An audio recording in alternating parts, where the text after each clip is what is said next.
Oke, gini Mbak. Anda sebagai asisten manajer keuangan harusnya tahu dong kalau saham kita mengalami penurunan bulan-bulan ini. Padahal kompetitor kita sendiri, mereka bisa stabil, bahkan ada yang naik. Mengapa Mbak tidak melapor ke saya secepatnya? eh eh, Pak, terkait itu saya bingung juga, Pak. Jawab yang benar.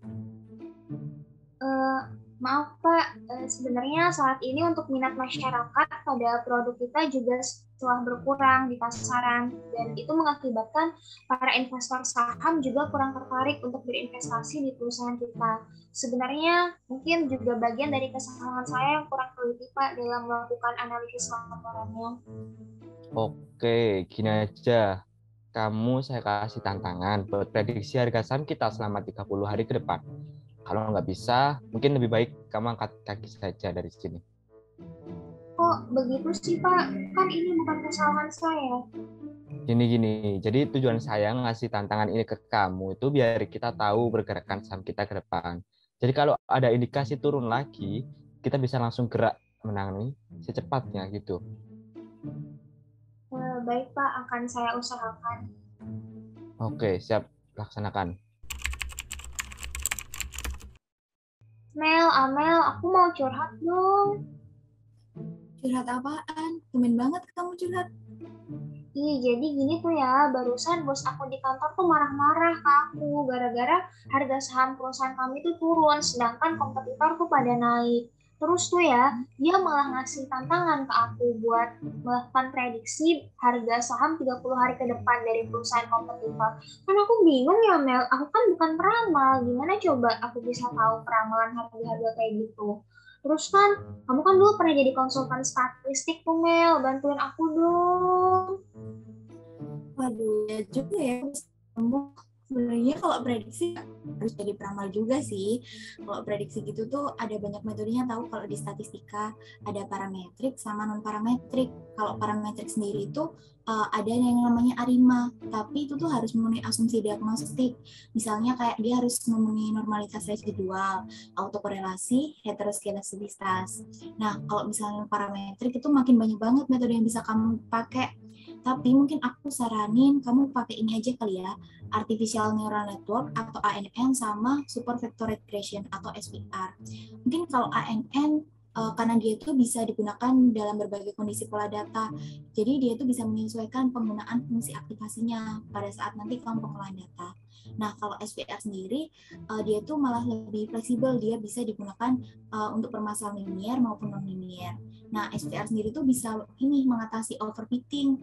Dia juga bisa menghasilkan hasil prediksi dengan nilai akurasi yang sangat tinggi. Gitu sih mungkin yang bisa aku saranin. Gimana? Ih, apaan sih Mel itu? Aku bingung, makin pusing tahu dengernya. Tenang-tenang, sebenarnya aku tuh udah ada programnya. Nanti kamu tinggal sesuaikan aja sama data kamu. Mungkin yang pertama kamu tuh harus uji korelasi dulu. Kalau misalnya nanti ada korelasi antar variabelnya, kamu tuh harus pakai analisis multivariate. Tapi kalau misalnya nanti tidak ada korelasi antar variabelnya, kamu pakai univariate analisisnya. Yang pertama mungkin kalau ARIMA, kamu pakai ini, nunjukin plot ACF-nya dulu. Habis itu kamu ini mentransformasi datanya. Di sini aku pakai boxcock sih. Terus habis itu differencing datanya juga. Nah, differencing di sini tuh maksimal sampai differencing kedua ya. Nah, di sini tuh datanya itu kita transformasi sama differencing agar stasioner dalam min dan varian. Habis itu tinggal modelkan aja. Di sini pakai sintaks auto ARIMA, nanti bakal langsung keluar model terbaiknya itu apa. Setelah itu, kamu bisa langsung prediksi data kamu pakai model terbaik yang udah kamu dapetin sebelumnya. Habis itu kamu bisa juga ngitung MAP-nya juga sih, kayak berapa sih errornya prediksi ini tuh. Nah, kamu bisa lihat baik buruknya hasil prediksinya tuh dari nilai MAP-nya gitu. Terus selanjutnya kan ada ANN ya tadi yang aku saranin. Kalau ANN sendiri tuh yang pertama sama juga sih, pertama import data, terus habis itu kamu lihat plot ACF-nya, habis itu kamu uji linearitas datanya dulu. Terus setelah itu kamu scaling datanya. Kalau udah, itu kamu bisa langsung buat model data buat in sample maupun out sample-nya. Habis itu setelah udah dapat modelnya nih, kamu bisa buat langsung prediksi data out sample maupun in sample-nya. Sama juga kayak sebelumnya, kamu juga bisa langsung melihat mapenya, jadi bisa tahu ini tuh prediksinya baik atau buruk gitu. Nah di sini juga kamu bisa keluarin ini plot dari ANN-nya. Kalau yang selanjutnya ini aku tadi juga nyaranin kan SVR. Kalau SVR di sini tuh pertama itu ada tahapan namanya loss grid. Jadi loss grid ini tuh buat mencari parameter optimal. Jadi di sini tuh kita ngasih rank buat parameternya. Nanti dia tuh bakalan ngasilin kayak parameter optimalnya itu berada di rank berapa ya. Terus kalau udah loss grid, kita tuh masuk ke tahap winner grid. Nah tahap winner grid ini tuh kita range-nya itu perkecil lagi dari tahapan loss grid. Nah, nanti bakalan dapat parameter optimalnya berapa. Kalau udah dapat, kita langsung masukin ke pemodelannya di sini. Nanti kamu masukin aja di sini. Habis itu bakalan dapat modelnya dan juga kamu bisa langsung ngeluarin hasil prediksinya. Sama juga seperti sebelumnya, kamu bisa lihat baik buruknya prediksi itu dari nilai mapenya. Di sini bisa kamu pakai buat data testing dan juga data training. Gitu aja sih. Sebenarnya ya mungkin kamu bisa cari dari ketiga model ini tuh mana yang terbaik buat prediksi data kamu. Nah, tinggal gitu doang. Buruan deh kerjain sebelum kamu dipecat. Wah, oke deh Mel. Makasih banyak loh Mel udah bantuin aku biar aku bisa jawab tantangan dari bos aku. Ya, siap. Nanti kabar-kabar aja deh. Oke. Permisi Pak, jadi saya di sini mau melaporkan hasil analisis prediksi saham kompetitor kita. Oke, silakan. Nah, jadi begini Pak, untuk melakukan prediksi harga saham kompetitor kita dalam jangka waktu 30 hari ke depan, saya menerapkan 3 metode analisis yang berbeda. Yang pertama, di sini ada Artificial Neural Network atau ANN. Yang pertama, Bapak bisa lihat ini merupakan arsitektur model ANN dari perusahaan kompetitor pertama yaitu Indofood. Kemudian, Bapak juga bisa melihat persamaan pada output layer dan juga hidden layer berdasarkan plot yang ada di slide tersebut. Kemudian yang kedua adalah dari perusahaan Unilever. Nah, begini Pak, untuk plot neural network-nya, Bapak bisa lihat di sini terdapat satu hidden layer yang optimal sebanyak 2 neuron. Kemudian, untuk yang selanjutnya di sini ada perusahaan Mayora. Di sini menggunakan artificial neural network terdapat 2 hidden layer yang optimal dengan satu hidden layer, satu neuron di hidden layer pertama dan 2 neuron di hidden layer yang kedua. Di sini saya juga sudah menuliskan bagaimana persamaan pada output layer dan juga pada masing-masing hidden layer-nya. Kemudian selanjutnya saya juga melakukan analisis peramalan menggunakan ARIMA. Nah, Bapak bisa lihat untuk hasilnya di sini. Ternyata untuk metode ARIMA pada perusahaan Mayora di sini tidak didapatkan model terbaik karena tidak ada parameter yang signifikan, Pak.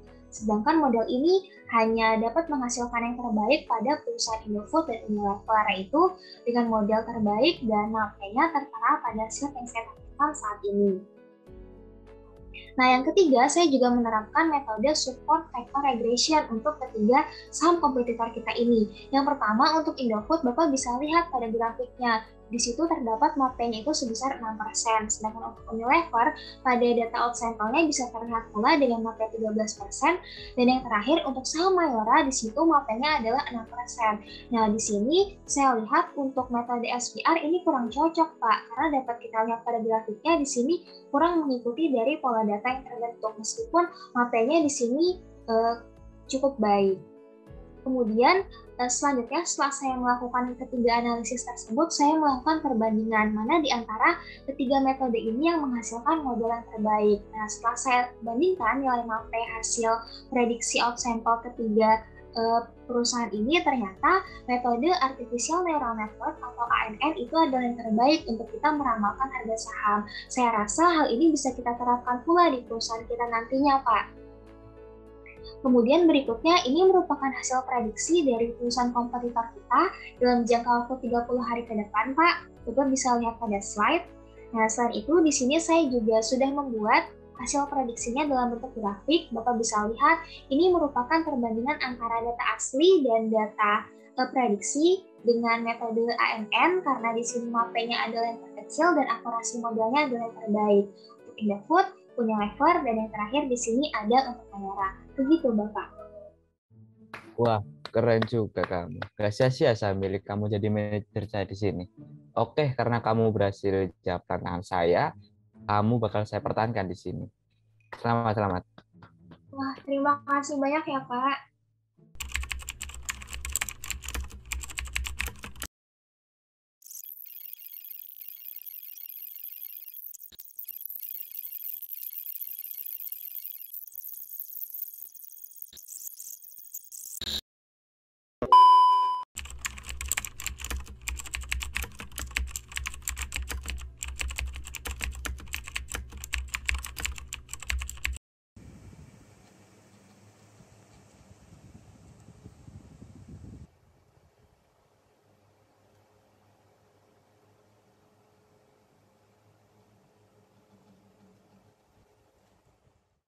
Pak Udah, Anda saya kasih tugas. Apabila Anda bisa menemukan prediksi terbaik untuk memprediksi saham perusahaan kita dan juga perusahaan kompetitor, Anda akan saya kasih bonus 1 miliar.